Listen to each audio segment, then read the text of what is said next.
வணக்கம் நண்பர்களே, welcome to வெற்றி ஹெல்த் டிப்ஸ். இன்றைக்கி நம்ம பார்க்க போகிற மருந்து விகோரா டேப்லெட். இது என்ன மருந்து, எதற்காக பயன்படுத்தப்படுது, எப்படி வேலை செய்யுது, பக்க விளைவுகள் என்னென்ன, யாரெல்லாம் பயன்படுத்தக்கூடாது, எல்லாமே தமிழில் ஒரு முழு ரிவ்யூவாக பார்க்கலாம். வீடியோவை ஸ்கிப் பண்ண நம்ம கடைசி வரைக்கும் வச்சு பண்ணுங்கள். நம்ம சேனலை சப்ஸ்கிரைப் பண்ணாமல் இருந்தீங்கன்னா சப்ஸ்கிரைப் பண்ணிடுங்க. விகோரா டேப்லெட் அப்படிங்கிறது இது ஒரு ப்ரிஸ்கிரிப்ஷன் மெடிசின். இந்த மாத்திரையில் இருக்கிற முக்கியமான மூலப்பொருள் என்ன அப்படின்னு பார்த்தீங்கன்னா சில்டினாஃபில் சிட்ரேட். இது பாஸ்போடைஎஸ்டரேஸ் டைப் 5, அதாவது BDE5 இன்ஹிபிட்டர் வகையை சேர்ந்தது. எரெக்டைல் டிஸ்ஃபங்க்ஷன், அதாவது ஆண்களில் ஆண்குறி விரைப்புத்தன்மை குறைபாடு அப்படிங்கிற ஒரு பெரிய பிரச்சனை இருக்கும். அதுக்கு தான் இந்த மாத்திரை பயன்படுது. சரி, இந்த விகோரா டேப்லெட் எப்படி வேலை செய்யுது அப்படிங்கிறத பார்க்கலாம். விகோரா டேப்லெட் உங்களோட பெனிஸு, அதாவது ஆண்குறியில் இரத்த ஓட்டத்தை அதிகரிக்குது. இந்த அதிகமான இரத்த ஓட்டம் தான் எரெக்ஷனை அதிகரிக்குது, அதாவது விரைப்புத்தன்மையை அதிகரிக்குது. நார்மலாக மூடு இருந்தால் மட்டும்தான் இந்த மாத்திரை விரைப்புத்தன்மையை அதிகரிக்கும். மற்ற சமயங்களில் போட்டிங்கன்னா கண்டிப்பாக அது வேலை செய்யாது. சரி, இந்த மாத்திரையை எப்படி எடுத்துக்கணும்? ஒரு அரை மணி நேரம் 1 மணி நேரம் முன்னாடி இந்த மாத்திரையை நீங்கள் நீருடன் சேர்த்து குடிக்கணும். உணவுக்கு முன்னாடியும் எடுத்துக்கலாம், உணவுக்கு பின்னாடி எடுத்துக்கலாம். குறிப்பாக இந்த மாத்திரை எடுத்துக்கும் போது ஹெவியான ஃபுட்டு, கொழுப்பு நிறைந்த உணவுகள் இதெல்லாம் சாப்பிட்டிங்கன்னா இந்த மாத்திரை வேலை செய்கிறதுக்கு கொஞ்சம் தாமதமாகும். ஒரு நாளைக்கு ஒரு மாத்திரைக்கு மேலே எடுத்தால் உடம்புக்கு நன்மை கிடையாது, சைடு எஃபெக்ட்ஸ் அதிகரிக்கும்.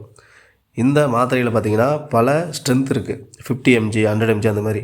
டாக்டர் உங்களுக்கு எந்த ஸ்ட்ரென்த் கொடுக்குறாரோ அதை முறையாக ஃபாலோ பண்ணுங்கள். சரி, இந்த மாத்திரைக்கு ஏதாவது பக்க விளைவுகள் இருக்கா அப்படின்னு பார்த்தீங்கன்னா நார்மலாகவே தலைவலி, முகம் சிவத்தல், பசியின்மை, blurred vision, nausea, dizziness, nasal congestion, அதாவது மூக்கடைப்பு, மசில் பெயின், ரேஷிங் இதெல்லாம் சாதாரணமாக ஏற்படலாம். இது எல்லாமே மைல்டு அண்டு டெம்பரரியான ஒரு சைடு எஃபெக்ட் தான். ஆட்டோமேட்டிக்காக கொஞ்சம் நேரத்தில் சரியாயிடும். ரொம்ப அதிகமாக நீடிச்சு இருந்துச்சுன்னா நீங்கள் மருத்துவரை அணுகணும். சரி, சீரியஸான வார்னிங்ஸ் என்னென்ன அப்படின்னு சொல்லி பார்க்கலாம். இந்த மருந்து பெண்கள் மற்றும் சில்ட்ரனுக்கு வழங்கப்படக்கூடியது கிடையாது. அதனால் அவங்கக்கிட்டேருந்து சேஃபாக வச்சுருங்க. மேலும் நைட்ரேட் மெடிசன்ஸ் எடுக்கிறவங்க இந்த மாத்திரையை எடுத்துக்கக்கூடாது.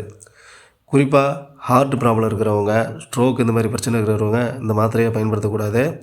மேலும் நீண்ட நேரம் எரெக்ஷன் உங்களுக்கு சரியாக இருக்குது அப்படின்னா அவங்களுக்கு இந்த மாத்திரை தேவையே கிடையாது.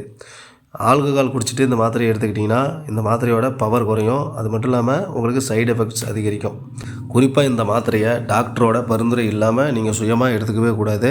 டாக்டரோட பரிந்துரை இருந்தால் மட்டும்தான் இந்த மாத்திரையை நீங்கள் எடுத்துக்கணும். இந்த விகோரா டேப்லெட்டை டாக்டரை பார்த்து ரெக்கமெண்டட் டோஸில் நீங்கள் பயன்படுத்தினீங்கன்னா உங்களுக்கு எரெக்டைல் டிஸ்ஃபங்க்ஷன் பிரச்சனைக்கு இந்த மாத்திரை கண்டிப்பாக எஃபெக்டிவாக ஹெல்ப்பாக இருக்கும். ஆனால் ஒவ்வொருவருக்கும் ஒரே மாதிரியான ரிசல்ட் கிடைக்காது. உங்களோட லைஃப் ஸ்டைல் சேஞ்சஸ், அதாவது பாடியோட ஃபிட்னஸ்ஸு, டயட்டு, உங்களோட ஸ்ட்ரெஸ்ஸு ரிடக்ஷன் இதெல்லாத்தையும் பார்த்து தான் உங்கள் உடம்புக்கு இந்த மாத்திரை வேலை செய்யும். பாதுகாப்பாக பயன்படுத்தவும் டாக்டரோட ஆலோசனையை பெறவும். இந்த விகோரா டேப்லெட் ரிவ்யூ உங்களுக்கு பயனுள்ளதாக இருந்தால் வீடியோவை லைக் பண்ணுங்கள், ஷேர் பண்ணுங்கள், கமெண்டில் கேள்விகளை கேளுங்கள். மறக்காமல் நம்ம சேனலை சப்ஸ்கிரைப் பண்ணிடுங்க. நன்றி, வணக்கம்.